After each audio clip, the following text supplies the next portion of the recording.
Kay Ate Gia, first impression ko, ay, ayun talaga. Nakakatakot.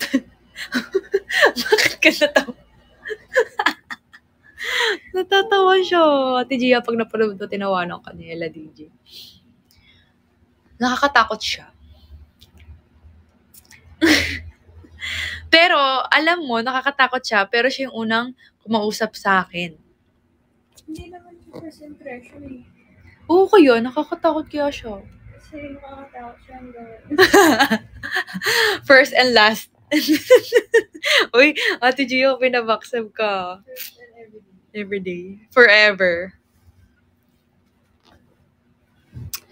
Oo, nakakatakot siya. Tapos, pero siya yung unang kumausap sa akin, ganyan-ganyan. Tapos hanggang sa, mahilig din kasi mag-ayayin sa Ate Gia, kumain. Ayun talaga yun. First impression ko sa kanya, matakaw.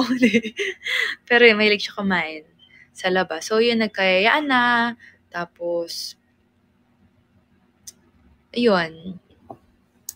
Alam na ni Ate Gio yun kung paano kami nagsimula. Ay, taray, jowa yan. Di, tsaka ano din,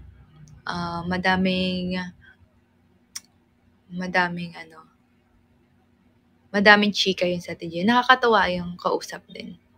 Baliw-baliw din yun.